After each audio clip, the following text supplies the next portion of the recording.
morning, everybody. Welcome to Current Affairs. And this morning we have with us Alison Blackman. Good morning, Alison. Good morning. Nice to be on your show. And it's morning for you too, right? Oh, it's definitely morning after a very long week in New York, which is Fashion Week, which we might talk about a little bit today.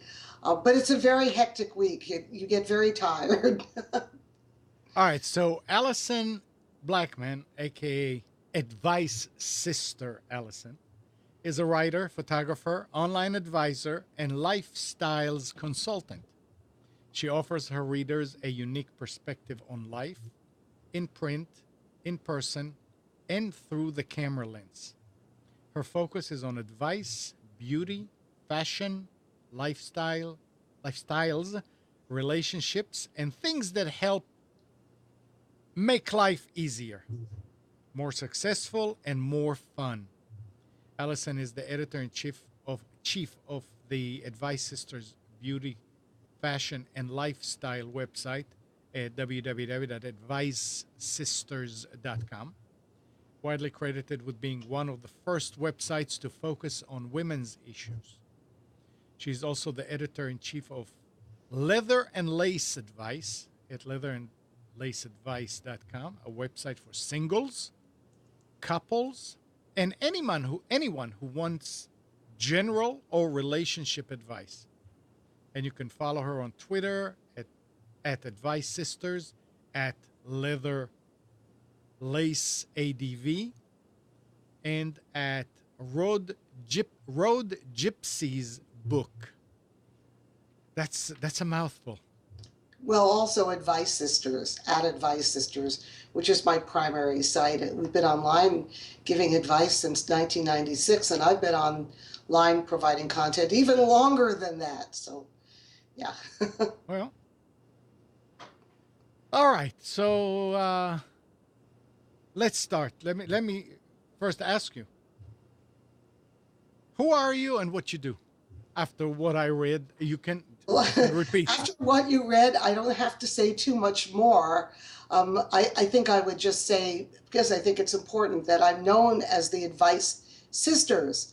And I did begin on the internet providing content to other websites, and then teamed up with my genuine twin sister to be the Advice Sisters. And we were known throughout the world, and we were widely credited with bringing the advice genre online. And then she died.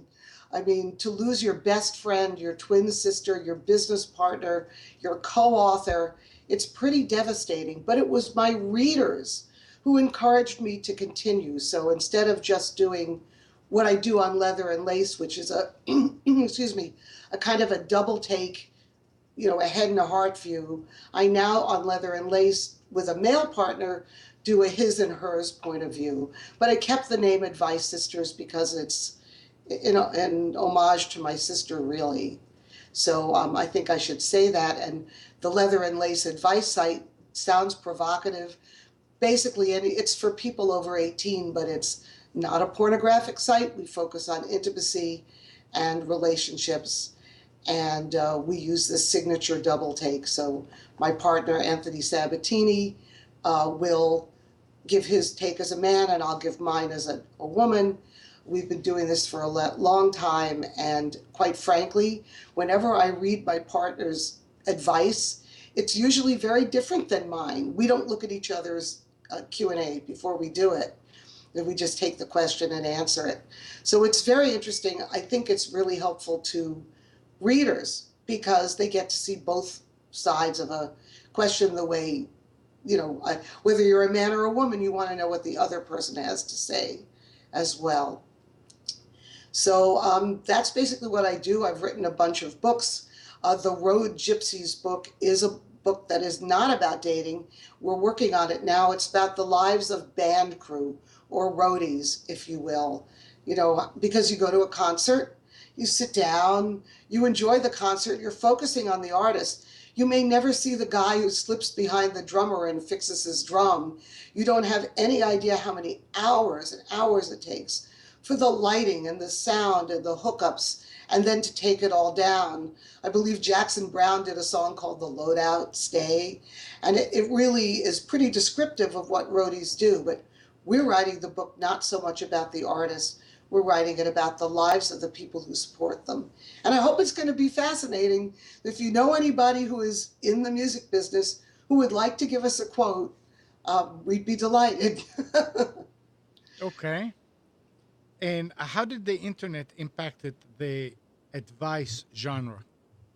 Oh, well, the internet, first of all, if you look at general advice, there are a lot of people in a lot of places who can't get to a good therapist. They just don't exist where they are. Or they're people who don't want to sit in person and say things that might be personal to them.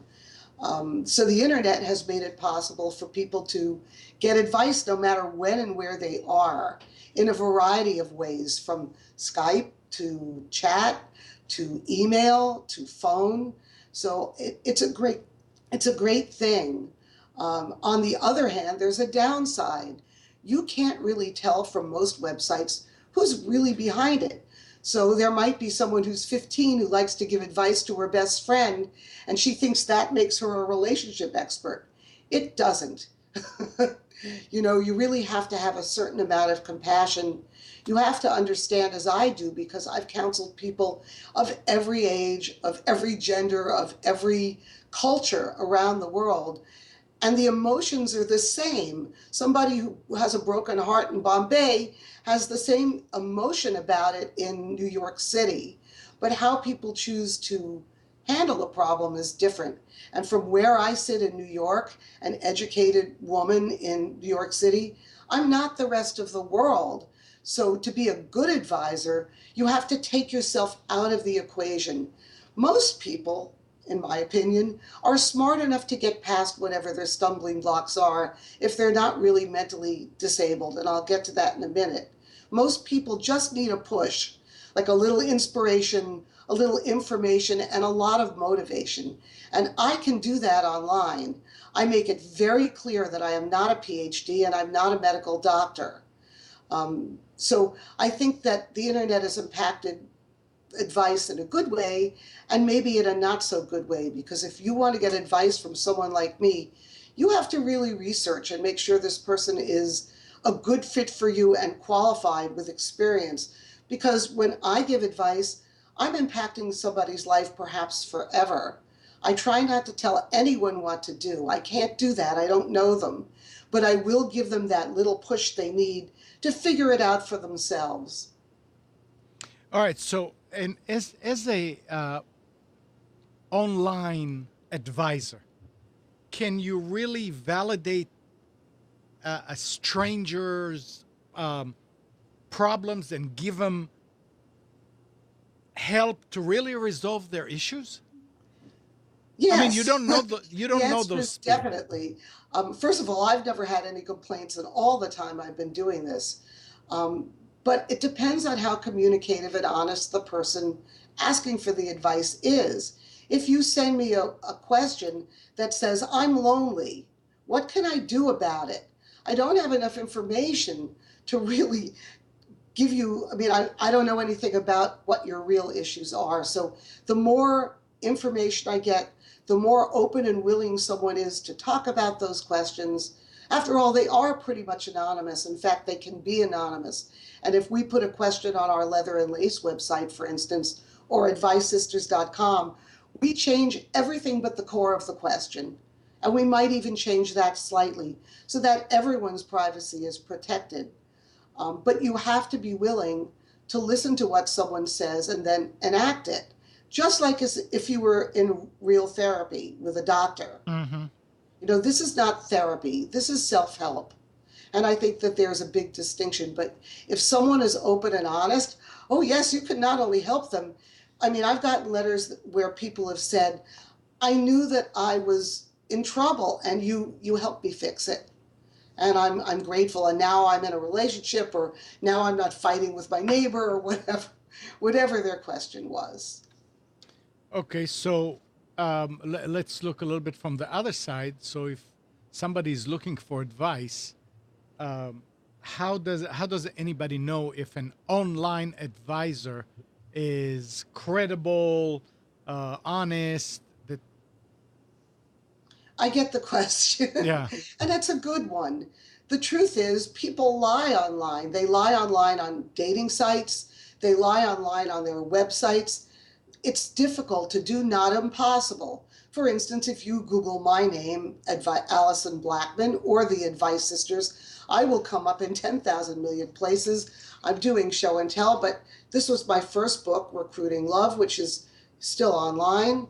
And here's another book of mine, the Everything Dating book. I mean, if someone's a published author, if somebody has been online a long time, I've been online since 1996 on my own website. If someone has kudos from other people, if you can see the kind of advice that they give and you like it, also those are ways to tell. And also I think it depends on whether or not they put a real picture of themselves.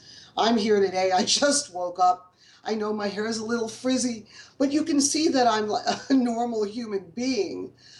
If somebody puts an avatar or doesn't ever say anything about themselves, run, because they're hiding something. So those are easy ways to do it. But like any other therapist or counselor, the most important thing is to pick someone who you relate to. If you go online to Leather and Lace Advice or the Advice Sisters, you'll find my writing, lots of it. You can see from that writing whether or not I'm the kind of person you want to talk to. So again, if somebody just has one line sentences with no names, no credentials, no history, no pictures, nothing, why would you go to that person? Online, we do some of our questions for free. On Leather and Lace Advice, you can write in and we will accept your question and we will eventually get to it in our public forum. Again, we make sure that nobody ever can find out that it's from you. And if they claimed it was from you, they would just be wrong because it's not your question anymore. It's something that's similar and usually something that a lot of other people are suffering from as well. You can pay for advice. We have an online personal advice service. In that case, nobody ever sees the questions, and you get to write as much as you like. You can do a follow-up for less money, and it's very, very reasonable. It probably costs less than sandwich and a drink. Other people charge more. Some people are free. That doesn't mean the service is bad. you know, Hmm. Again, it's up to the consumer to do their homework. And Right. one of the reasons I'm on this show with you today is for people to see me walk and talk, because most of the time I'm behind a computer screen and all you see is what I've written. Okay. Let's jump a little bit from that. I I've been married now for 39 years, Good for and you. we're crazy about each other. People always ask, "How did you, how does that work? How did you accomplish this?" And I don't know what to say other than you have to be lucky and you have to work it out. You have to work at it. What would you say to somebody who's asking, uh, "How do I find love that lasts?" Well, first of all, I've just celebrated my 25th wedding anniversary, and I was with my husband for a couple of years before that. Hmm. So I don't know. I think the most important thing, and this is really important, is that if you're in a relationship, even if you're not married, the most important thing to making a love that lasts is to want to be together. In other words, when things get tough, you don't walk. You let the little things go. You focus on your partner. I think the most important thing after that, honestly, and this goes for dating people as well, is to forget that it's not the grand gesture, it's the little things that make life happy. For instance, if somebody gives you a beautiful, expensive present and then you have a fight, that present loses a lot of its sparkle. Hmm. It's the small gestures. You look good today. Can I rub your neck? Bringing flowers. My husband still brings them, sometimes from the grocery store across the street. They're not fancy bouquets, but it shows he's thinking of me. picking up somebody's clothes without complaining. My husband's an economist, and he reads The Economist in our one little bathroom. We live in a small space, and he leaves it on the floor, and I always slip on it because I'm nearsighted if I'm not wearing my glasses. And in the beginning of our relationship, I used to scream, and then I would sabotage him by throwing it out. I finally learned, we live in a small space together. We want to be together. Just let it go. You know, you can't harp on every single thing. You have to tell yourself that whatever your partner did, even if it's a big thing, that there are other things about this person that make them who they are. So if he does or she does something really, repellent to you, try not to walk away just on the basis of that alone. Let the little things go, and when it comes to the big things, look at the person holistically. If they are in general a great person and you love being with them, you have to at some point let go of the anger. So those are Mm-hmm. my most important tips. I have plenty of others, trust me. All right. Well, maybe we'll get to a little bit later. But when people are looking for love, what kind of mistakes are they making, uh, in general? Well, I think the most important thing that people do, particularly when they're sort of in the mid range between 30 and 45, where in women their biological clock may be ticking around the end of their 30s and they're still not married. And in certain urban areas, men have a smorgasbord of women to choose from. And what they do is they start to bulk date. In other words, bulk dating is going with anyone who asked you just because they said yes, because the law of averages says if you date a lot, you'll meet somebody. And the truth is, it's just the opposite. What happens is you become jaded, tired, exhausted, bitter, and then you can't do it anymore. The most important thing that I think people should be doing is to date smart, not more. And I can elaborate on that if you like. Well, I Um, mean, that would be great if you want to do that. Yeah, I mean, for instance, a lot of people go. I want to talk about some of the online dating apps first, which Sure. weren't around when I was dating. I mean, we had more traditional methods of dating, but if you use Tinder or Swoon or any of these apps, it's really for entertainment. I'm not saying that daters shouldn't use everything and try everything. They absolutely should. That's how you figure out what's right for you and what works for you. But it's not a play. I mean, the men are looking for hookups, the women are looking for love or hookups, and it's temporary and it's visual, which means that if you're the kind of person who you really have to get to know, or if you're not particularly beautiful or you have any kind of disability, it's too easy to swipe left and reject you without ever getting a chance at all. So I don't think that's a really great way to date. It's a fun way to hook up with people if you want it. When it comes to online dating and dating services, a lot of that holds true as well. That you're going, it's a smorgasbord for people who think they can cook up the perfect person, and how someone looks on in print or on a screen, and how somebody is in person is very different. I mean, I've heard stories from all sorts of people, men and women, where they talked to someone on a dating site, looked at their picture, had a great conversation on the phone, agreed to meet, and when the person showed up, they were nothing like their picture. They were not the age they said they were. They were cantankerous or weird in a lot of ways.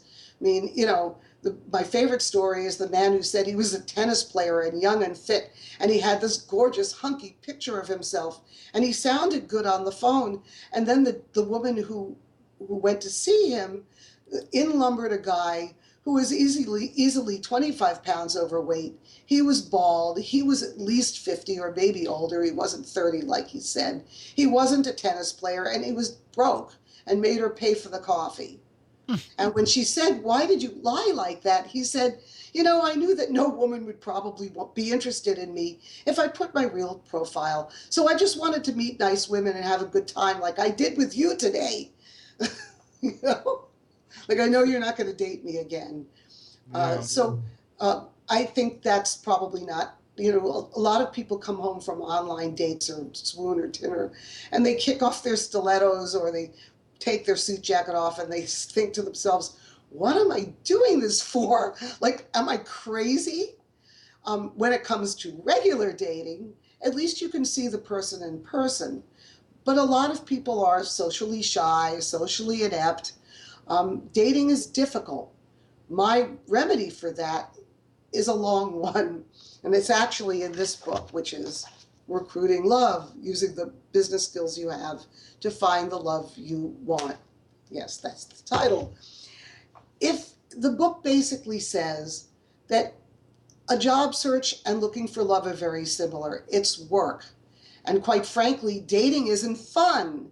The fun comes after you've met the right person and you're holding hands and you're going to the movies. Dating is disappointing for the most part because there's a lot of rejection involved, just like in a job search.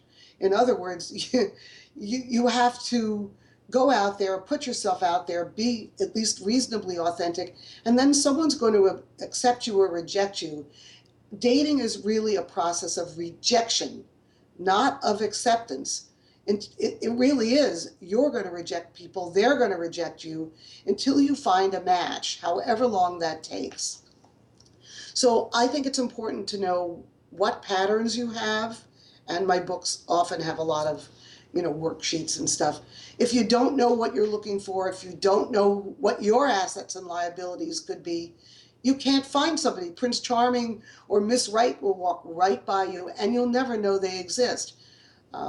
So I think those are important things to look at.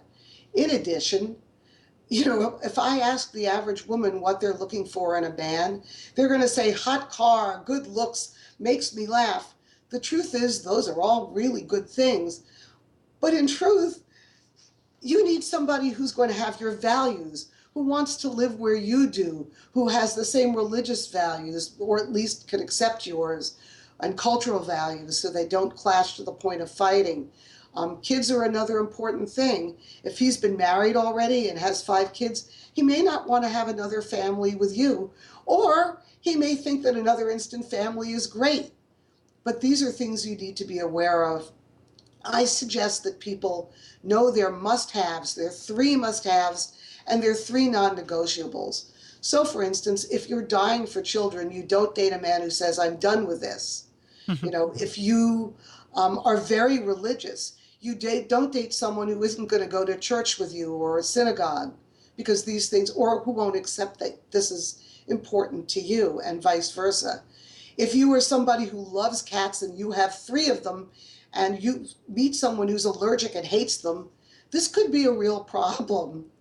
And then on the other hand, when it comes to your must-haves, maybe you need somebody who can pay your rent for a while. Maybe you need someone who is a good listener. Maybe you want someone who doesn't snore. Whatever these things are, they're lifelong things you're going to be living with. And you really have to be clear on the important things, not that he looks good and has a hot car or she's pretty and tall. People come in, the right person comes in packages you'd never expect at all. And we find this out time and time again. So, and quite frankly, my number one way to get people who haven't been having any luck with dating off the couch again is to tell them to stop dating and just do things they like. Volunteer. If you love animals, go to the ASPCA. If you want to help out in a charity, you're going to meet like-minded people there. And even if they're not the men or women you want to date, you're going to meet people who have friends and mothers and sisters who are going to say, have I got someone for you? So you're doing something you like, the pressure is off you. You're not sitting nervously fidgeting with your coffee cup in Starbucks. So that's my number one tip. You like biking? Go on bike tours. You like hiking? Join the Sierra Club hikes if they're in your neighborhood. Whatever it is that turns you on will turn someone else on, and you're more likely to meet like-minded people doing that.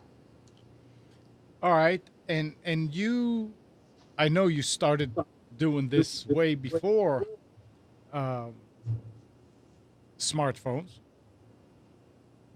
Are smartphones part of the dating scene these days? I mean, Oh, they most definitely are. I understand your question. I have to tell you that I dated with personal ads. And so, but you could tell a lot by the kind of paper they used, by how it smelled, by what they wrote. You could read between the lines. Without smartphones, there'd be a lot of lonely people. The plus side of it is that you can use apps, you can chat with people, you can make phone calls all over the world, whatever it is. Smartphones connect people, and they connect people in tons of ways. They even connect leatherandlaceadvice.com and advicesisters.com. We have a mobile friendly sites. We have mobile friendly sites. The downside of it is that people are used to using apps like Twitter where they're communicating in 144 characters or less. And what happens is that they forget how to talk to real people in real ways, how to actually connect. They're so busy on their phones that they're not even looking at the person they're with. I know companies where young people are texting each other across the room instead of getting up and walking to ask a question. We're getting disconnected by them as well as we're getting connected.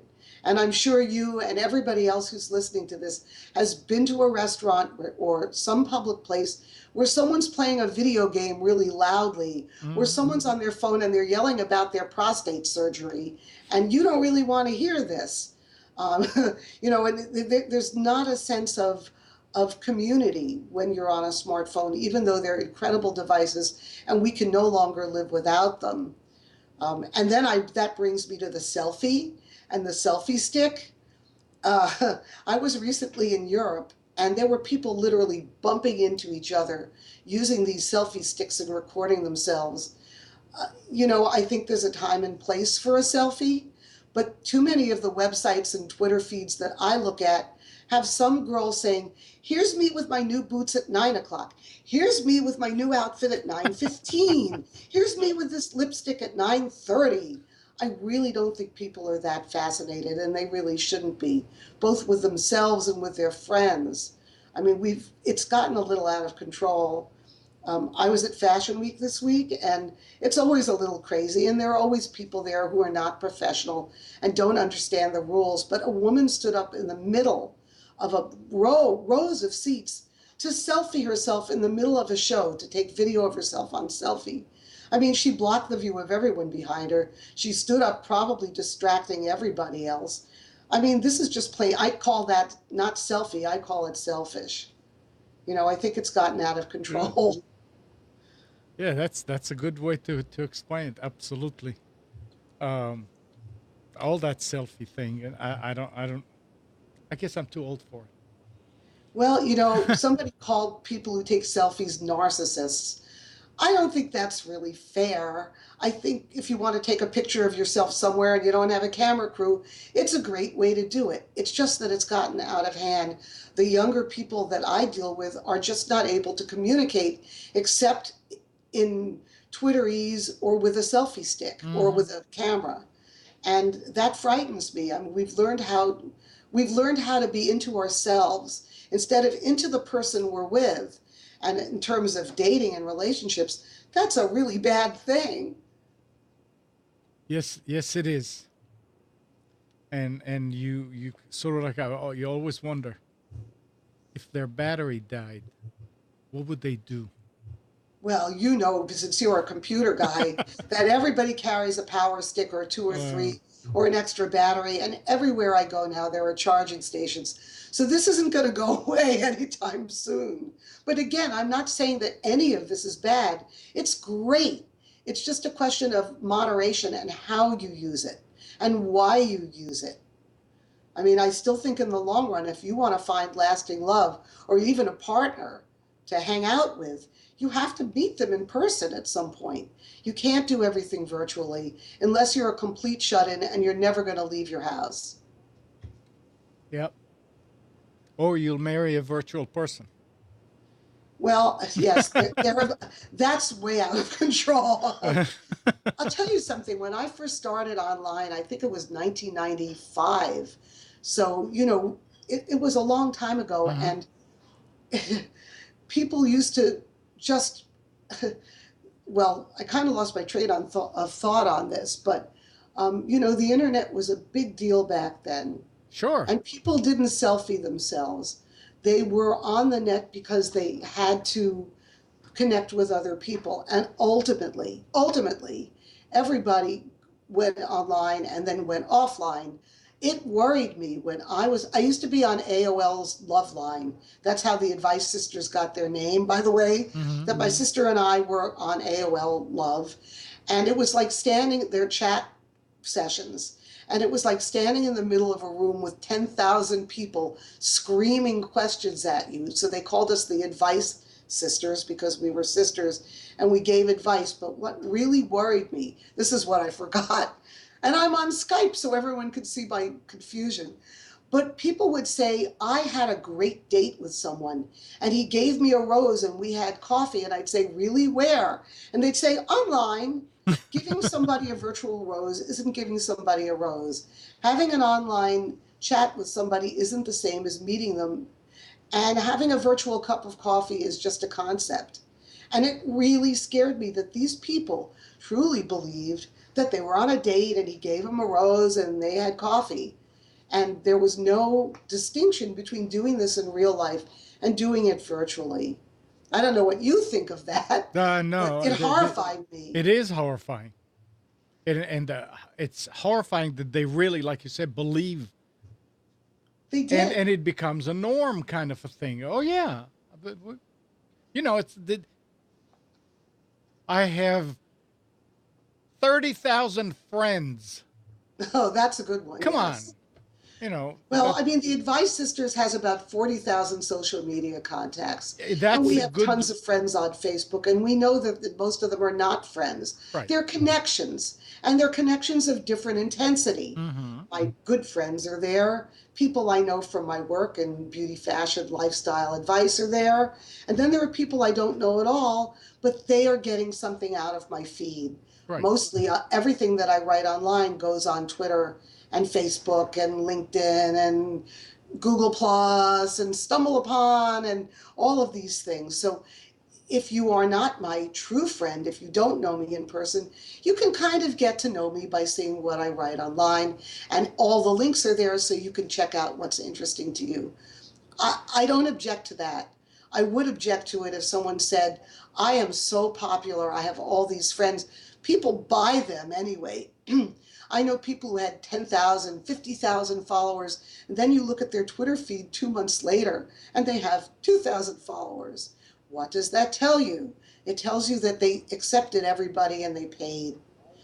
You can't, it's like minoxidil. You have to keep applying it if you want to really, truly have that many people. And when I look at what's on their feeds, we're getting a little far afield here, but when I look at what's on their feeds, there you can get 2,000 followers if you follow me, or eggs, or porn, or, they're not necessarily people. If you're a beauty and fashion expert or a relationship expert, you want people who are interested in what you do and who you are. You don't want eggs and porn and people who say, I'm going to give you followers if you follow me, because they're never going to read your stuff. They don't care about you. They're just boosting their own numbers. Mm-hmm.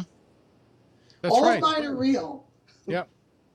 and hard won, I would say. Social media is a real time suck. We have to do it. In my field, you really have to do it. But honestly, if I could stop and go back to the old days where all I needed was a website, I would be very happy with that because people could connect with a website all over the world. Which, if you would like me to digress, I could tell you my thoughts on blogs. I am not a blogger. I am not a blogger. I use WordPress because I can interact with social media. I'm a multi published author. I'm a writer. I'm a photographer of long standing. And when I write a review or a feature, I research it, I vet it, just like any other newspaper, magazine, and print. Unfortunately, again, sort of like smartphones, when blogging became popular, anybody from somebody like me or someone who works for the Wall Street Journal, and there are many writers who do blog who are reputable writers, Any of those people can blog, and so can little Susie, who's 12, who likes Hello Kitty and goes to the drugstore and takes pictures of herself. I mean, generally, you get to choose as a consumer what websites or blogs you want to read. In my profession, we're all linked in as bloggers. We are not. There is no standardization for what online journalists do. I prefer the word online influencer or online writer for what I do. I hate the word blogger. I just hate it because it lumps me in with people who don't behave well, who are not responsible, who have no quality or pride in their work. They just want a blah blah blah blah, and I don't want to be linked with those people, Yeah. but I am. Well, We need you, standardization and we need a professional organization for online influencers and writers who are experienced, I'll use that word, and those who simply do it as a hobby or who have no experience or quality. They're just doing it for fun. okay, so let's go forward. So, what prompted you to start Leather and Lace Advice? Well, like I said, the Advice Sisters gave advice for themselves in books and around the world on other websites for about a decade. And we were getting very well known. We were known as the next Anne and Abby for the new generation, the new millennium. And then my sister died. For many years, I just switched advicesisters.com to be kind of a beauty, fashion, lifestyle advice site. So I reviewed things, and I still do there, and tell people why they would work for you, why you might want to use it. And I did a little bit of relationship advice as well. When it came to Leather and Lace, I really didn't want to start it up again. And I had many people who offered, who said, I'll write the double take with you. But it wasn't the right fit, and I just didn't want to do it. And to make a long story short, a colleague of mine had a husband who was a computer genius, basically. And he came to work on my computer for me, and it took him weeks. And in the course of him being in my house and looking at my computer, naturally we chatted about things. And I told him what I did, and he would see me working. And one day he said, I could do this with you. And I immediately said, no, I don't want to do this. Double take was for my sister, and I'm not going to do it anymore. And he sort of convinced me that his and hers view would be like looking at the other side's playbook, that people really want to see the same question handled by a man and a woman. And I said, yes. The Leather and Lace advice title came from the Stevie Nicks song, Leather and Lace, because my husband loves Stevie Nicks. So, Stevie, if you're watching this, my husband wants to meet you desperately. You're his childhood crush and his adult crush. So that's how Leather and Lace really started. And we just sort of put ourselves out there doing what Advice Sisters did and still does, which is to ask readers to write in questions and we would answer them. Again, making sure that their question was so stripped of personal information that nobody could claim it was them or their situation. And we've just taken it from there. I mean, we're still a small website.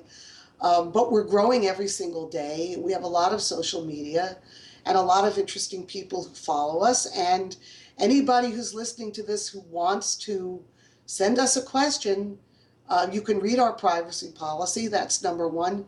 We consider privacy the number one thing. I mean, you can ruin somebody's life if you if you don't respect their privacy and the privacy of the people who they're having issues with. But you can write into Leather and Lace Advice. We have a contact and a questions form. So you can contact us with an idea or thoughts about what we've written, or you can write them in the comments section, or you can go directly to questions and you can send us a question. If we need more information, we'll ask you for it.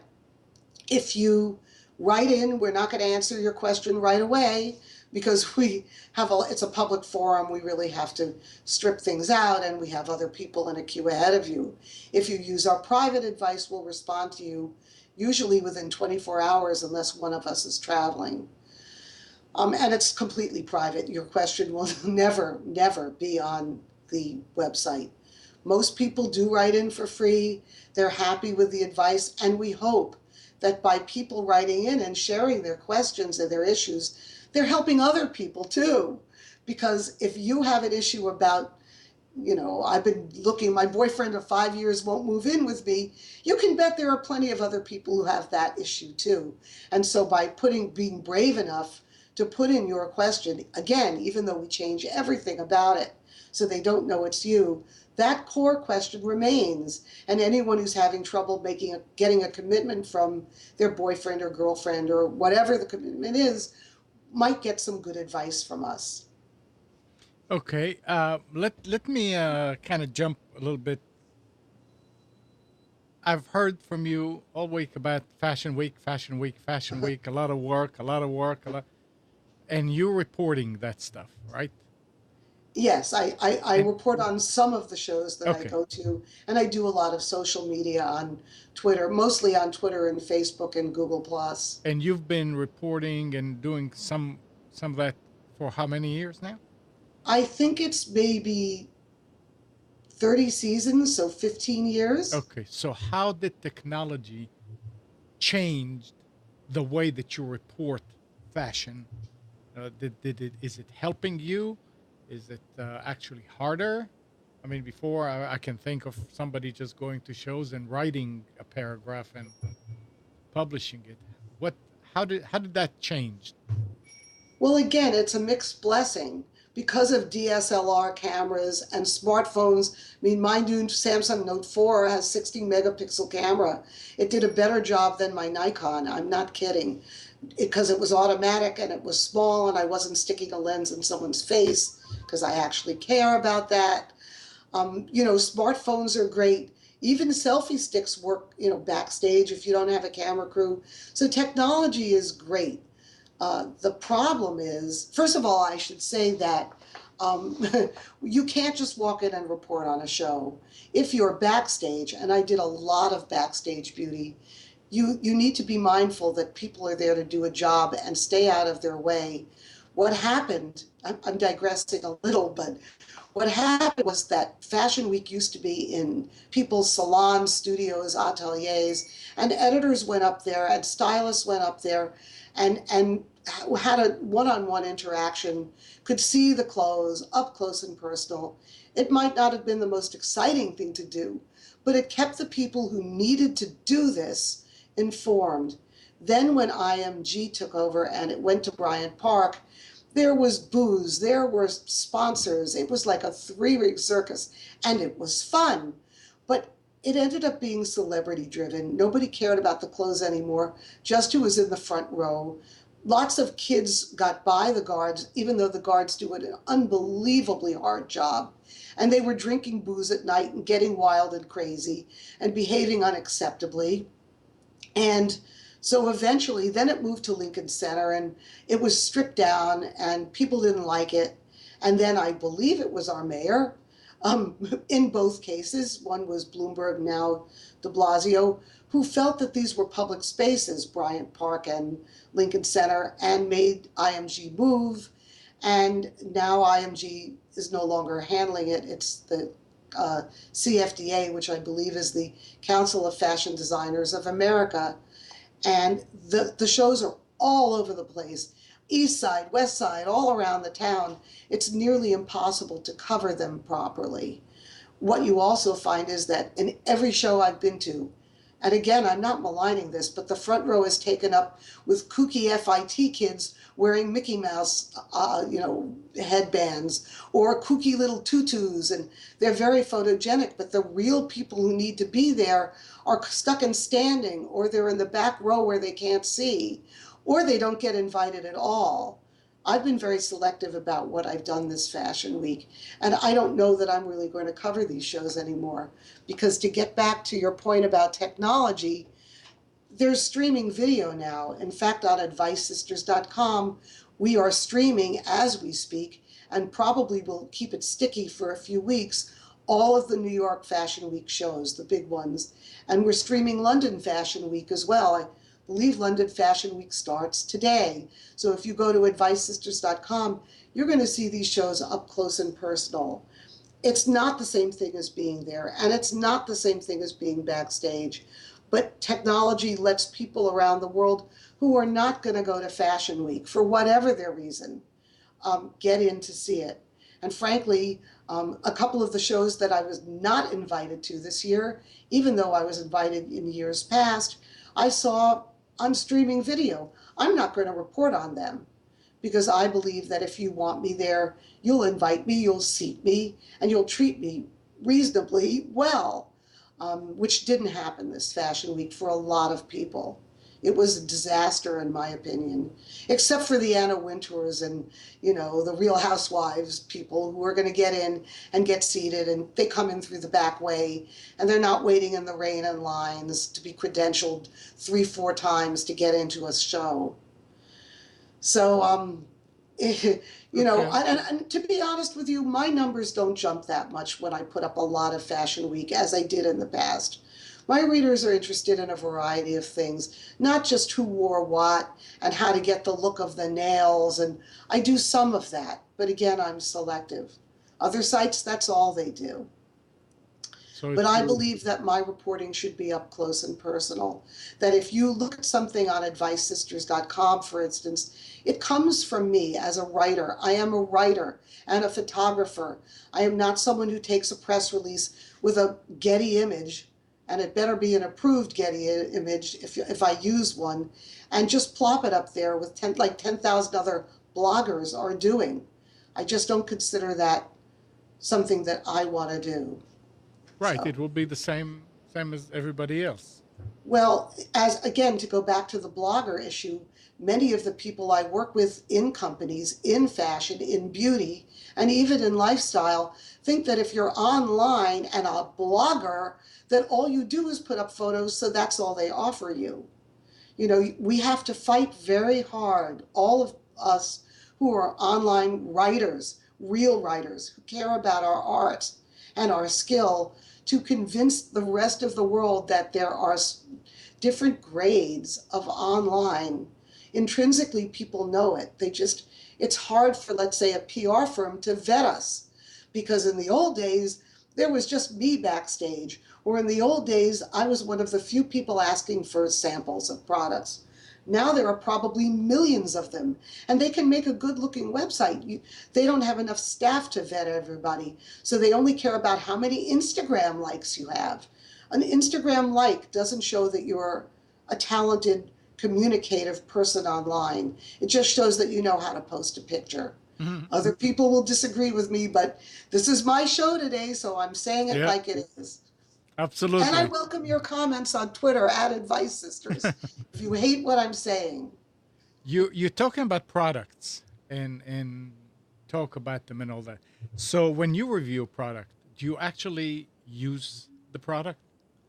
I am the ultimate guinea pig. I use everything.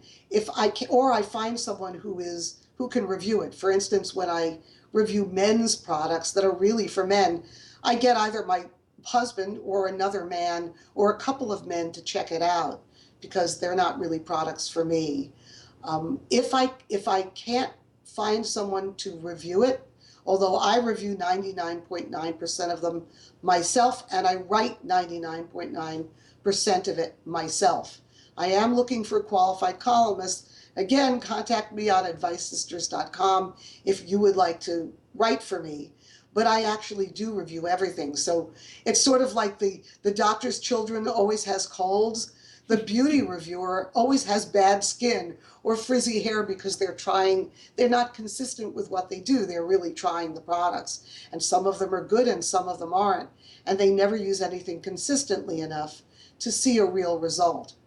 In that case, if it's something like an anti-aging serum that takes 3 months or more to show results, I I do what I will do with products. I review, I actually try as well. I'll try it on my hand. I might try it on my face. I'm not going to use it for 3 months. Everybody else would be waiting in line. But I'll talk about what it is, what it's supposed to do, how it smells, how it feels, how it's packaged, what's in it, why the company says this is good for you, why you might use it. I'll give tips on how to use it. I'll tell my experience with it. In truth, it doesn't matter if I like a product or not. As I said about dating advice, I'm not the arbiter of taste. I'm not the rest of the world, but I am a reliable spokesperson. So I will tell you everything you need to know. And if I really like a product, I'll tell you what I think about it personally. If I rave about a product, I'll say personally, I really like this. Your experience may differ. So, and if I really hate a product, which is rare, I will write back and say, listen, I never write a bad review. I can always find a silver lining, but in this one, I simply don't feel comfortable. If you want me to write it, let me know. And they usually say, thanks for not writing it. It's very rare. In fact, the worst experience I ever had was with a well-known celebrity who had a fragrance. I'm not going to tell you, a set of fragrances actually. And it was being sold on one of the shopping sites. They smelled so bad to me that I really didn't want to write about them. But it was a celebrity and I was doing a favor. The bottles and the packaging were exquisite. And I said that the bottles and the packaging were exquisite. And if you like these kind of notes that I listed them, you might like this. Then I gave the products to a friend who just liked fragrance and would try anything. And she called me the next day and said, oh, they were the most exquisite fragrances I've ever smelled. Which just goes to show you Hmm. one man's meat is another man's poison. You have to be very careful when you're writing something or giving advice that you keep it in perspective. But yes, I review everything Yeah. that we write. Every time somebody says something about review, I remember back in the 80s when I was building computers, somebody came and wanted to buy a computer. And I always used to ask him, what are you going to do with it? So I'll know what to put in it and all that. And he said, I write reviews, software reviews. And I said, okay, so you need this and this and this. And then we started talking. I said, so what? You write the companies and they send you and you use the software? I said, oh, no, I just go online and I read. Well, then they're reading somebody else's press, I and that's know. what I And mean I'm by thinking to blogging. myself, huh? That's what it takes to do reviews? No, but it's not. Okay. It's not, but I have to say, going back to this, because I'm passionate about it, that many people believe that's okay. They also right click and save my photos.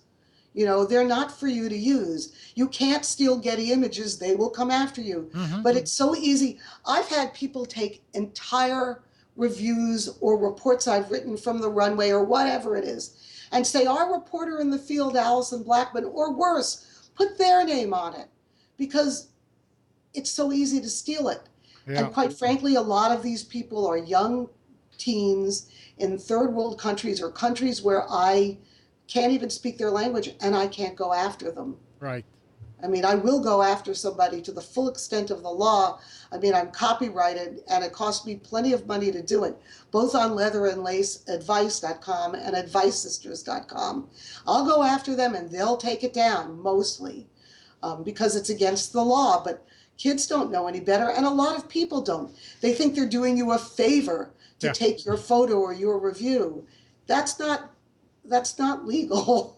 Yeah. They'll learn sooner or later.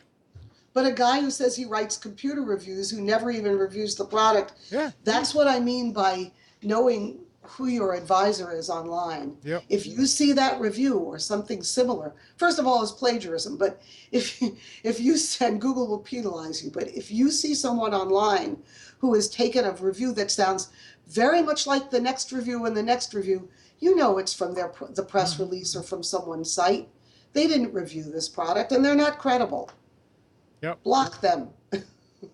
Okay. So you published half a dozen books, and I've you published or been a co-author or right. been a contributor to about a half a dozen print and a number of ebooks too. Okay. So what's So, and they're the? not available online right now because my sister died. I did most of these books except for the Everything Dating book with her, and I just didn't. If I ever get a chance, I will update them. But for now, my books are not in print. So are you working on something now? I am. I'm working on a book called Rock and Roll, Road Gypsies Book. That's the working title. Roadies hate the word roadie, and we will be changing it to I'm with the band or something like that, or whatever our eventual publisher wants.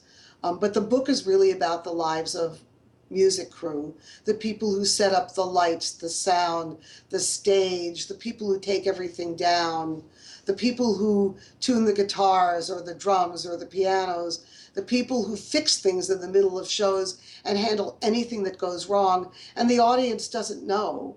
They have no appreciation for these people. The one or two movies that have come out, most notably one was called Roadie, and they're very negative pictures by and large of who these people are. They're not just college kids who hump stuff around or losers who have no other life. Most of these people are very interesting, and they're often accomplished musicians, particularly if they have to tune or fix equipment. They have to be. So we're going to try to write a book not about, the lives of the artists, but about the lives of the people who support them. And we hope that this will be interesting. We have about 800 people following us on our Facebook page, Road Gypsies Book, and also at Road Gypsies, I think it's Road Gypsies Book on Twitter, because people are interested in the topic. The book is not finished. A book like this takes a long time, but I hope it will be. It's a work in progress, and I'm very excited about it. I hope other people will be too. I'm sure they will. You know, Um, it takes a long time to write a good book. I would say that there's probably one book in everybody. What they don't realize is how much work it really takes. You can't just sit down and knock out a good book in a week or two. It takes time. yes, I'm sure that I never wrote one, so I You will give should. you. Oh, You know Jesus. so much about computers. Uh, You should. Let me ask you here. A question was asked: why can't I get him to notice me? I'm sure the same thing can be said. Why can't I get her to notice me? What would you tell to somebody who says, "There's somebody, but I can't get him to notice me"? Well, if it's somebody that they're interested in, perhaps at work, it may be that that person doesn't want to date somebody at work. And again, not everybody is outgoing. There are lots of shy people, myself being one of them. And when I was dating, or when I go to a party, I'm the kind of person who gravitates toward the bean dip. I find it hard to reach out and talk to people, but you must. If you don't get off your couch and get out there, nobody's going to notice you because they don't know you're alive. I don't think that you should do, at the same time that my first book, Recruiting Love, came out, another book came out called The Rules. And The Rules was a #1 bestseller because it said, in essence, don't talk about yourself, don't be yourself, hike up your skirt, smile a lot, only talk about what he is interested in, wear red lipstick to the gym. It's easy, he'll notice you. Well, the truth of the matter is, he may or may not notice you, but he's not going to take you seriously. And if you get this fool to be in a relationship with you, or worse, marry you, you can't lie for the rest of your life. Oh, you want pizza? Oh, yes, that's what I want too. Because some days you just don't feel like a pizza and you're going to slip. It's excruciatingly hard. So their book made $1 million or so. Our book didn't. But what we say is that you really have to know yourself. If you do, you will go out there with confidence. Again, as I said earlier, if you don't know what you're looking for, Prince Charming or Miss Right is going to walk right by you. They're not going to notice you. You're not going to notice them. In the case of somebody you really have your eye on, it doesn't always work out. I hate to say it. You should be attentive. You should be friendly. If it's somebody at work, share something of interest, or maybe something from a magazine that interested you. Put it on their desk. Get them to engage in a conversation with you. More than that, you probably can't do. And if it's at a club, it's purely visual. Sometimes you just have to put yourself out there and go, "Hi, I'm Allison. I saw you across the room. I think you look really interesting," or "What's that you're drinking?" or any corny line. Opening lines really have a purpose. Everybody knows they're corny, but they get someone talking to you. As long as you don't say, "Come here often," they say yes and turn their back. So instead, you might say, "This is my first time here, and I noticed you were talking to lots of people. Where's the best place to stand?" Any stupid thing is going to work. He or she is going to know that you're approaching them to talk to them. And unless they're totally clueless or mean, they're going to talk back to you. And you'll start a conversation. It may not end up in true love, but at least you'll get them to notice you. And it may solve your problem of thinking, okay, that is Mr. Right, and oh no, it's not. Well, you can find out You know, pretty quickly. yeah. All right. When you're at a club, I mean, one of the reasons I'm not wild about clubs and big social parties is that it's loud. There's always a DJ and he's thumping music or she's thumping music and you're screaming. It's really like Swoon and Tinder and all those apps. It's very visual. So if you know you're the kind of person who's A, shy, and B, doesn't really look that great in person, or you don't feel confident about your looks, those aren't the places to go.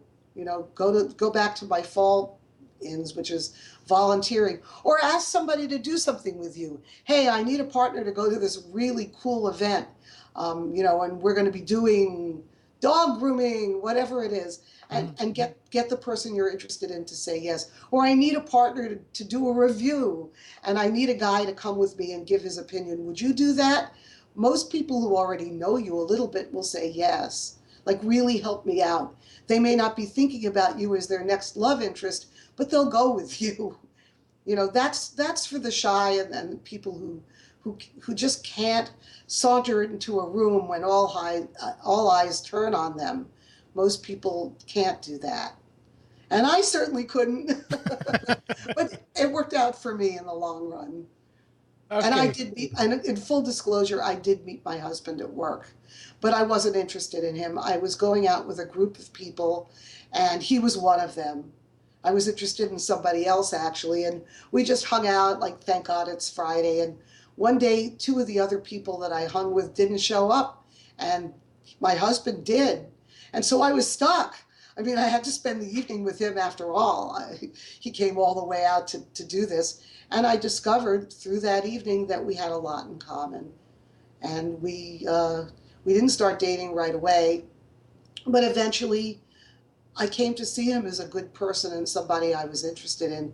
We did not mesh on paper at all. So that's how you get someone to notice you, I guess. Go Good out answer. at Good happy answer. hour at work with invite a lot of people and invite him or her too. Eventually it's going to work out. All right. So we're right at the end of the show, and I wanted to ask if there's anything else that you wanted to add here. Well, first of all, I want to thank you for letting me be on your No, show. This thank is my you. first Skype interview. So you've done me a big favor because now I know how to use Skype. So you explained it beautifully, thanks to you. As to everybody else out there, I hope I've given you some things to think about.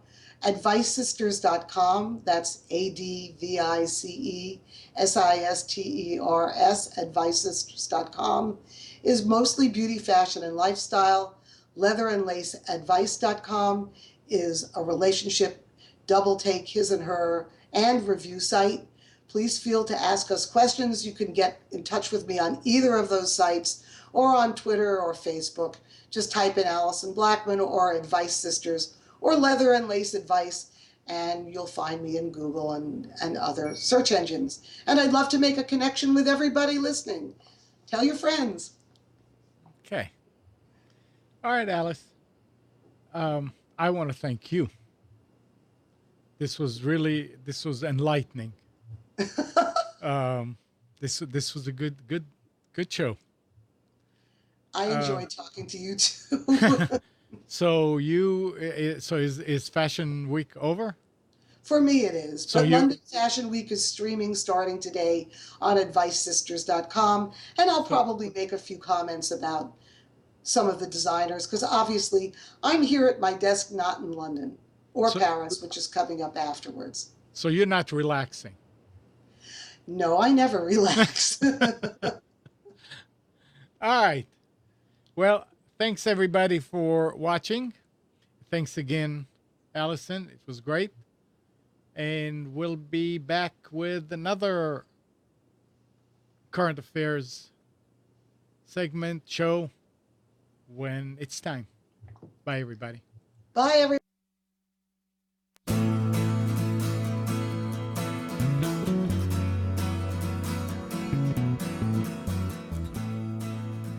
You are tuned to the Nissan Communications Network.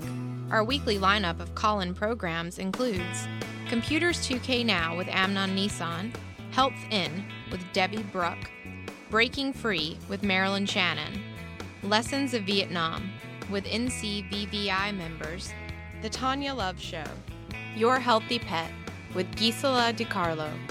And if you tuned in too late, you can always watch each program in its entirety or download an MP3 audio file of it at www.nissancommunications.com. Sponsored by Atomus.com, makers of quality video recorders and converters for professionals, CarolinaApparel.com, and DeltaForce.net.